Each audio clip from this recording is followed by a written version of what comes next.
जानते हैं आज किसका जन्मदिन है? आज तो मेरे कान्हा का जन्मदिन है, जिसको हम जन्माष्टमी के रूप में मनाते हैं। आइए आज आपको कान्हा के जीवन से जुड़ी कुछ बातें बताती हूँ। भगवान श्री विष्णु के अवतार कान्हा का जन्म भाद्रपद माह के कृष्ण पक्ष की अष्टमी को मथुरा के एक कारागार में आधी रात को हुआ।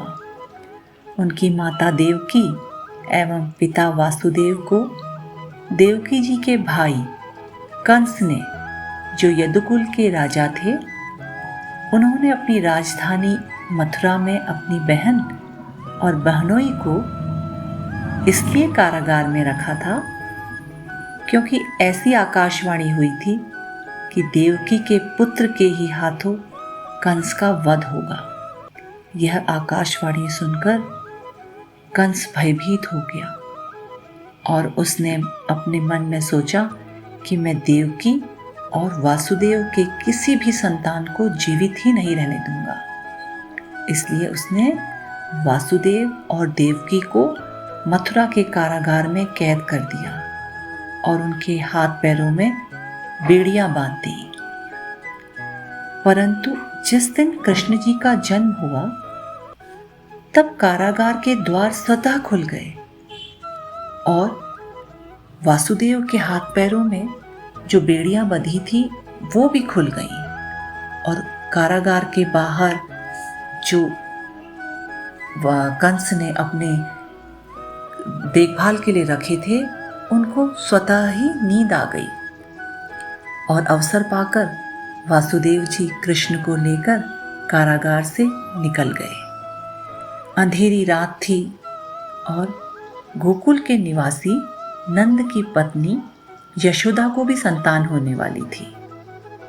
वासुदेव अपने पुत्र को यशोदा के पास रखकर उनकी संतान, जो कि एक कन्या थी, को लेकर मथुरा चले आए और जैसे ही कंस ने उस कन्या को मारने का प्रयास किया, वह कन्या बालिका देवी दुर्गा के रूप में प्रकट हुई और कंस से कहा कि तेरी मृत्यु अब निश्चित है, तेरी मृत्यु तेरे ही राज्य में आ गई है।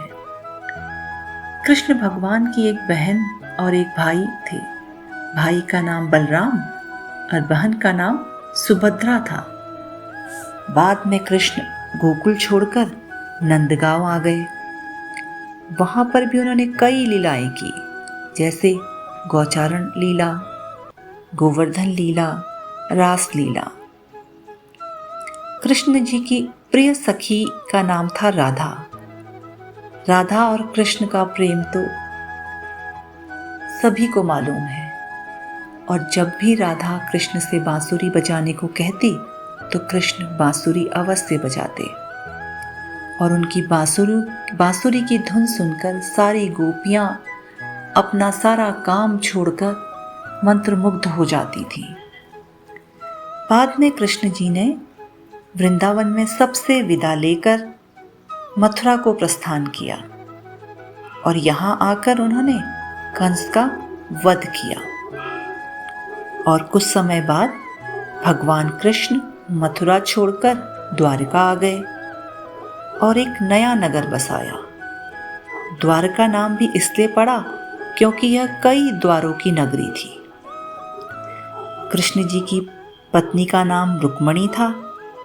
कृष्ण और सुदामा की मित्रता तो पूरे विश्व में प्रसिद्ध है। कृष्ण जी ने महाभारत के युद्ध में पांडवों का साथ भी दिया क्योंकि पांडव सत्य के लिए लड़ रहे थे। इसलिए युद्ध में जीत पांडवों की ही हुई। दोस्तों, मैंने आज कृष्ण जन्माष्टमी में थोड़ी डेकोरेशन की है। उम्मीद है आप सबको पसंद आएगी और मैंने अपने कान्हा के लिए उनकी पसंद की 56 भोग भी आज लगाए हैं और प्रार्थना करी कि सदा वासुदेव कृष्ण मेरे हृदय में वास करें और सदा जगत का कल्याण करें।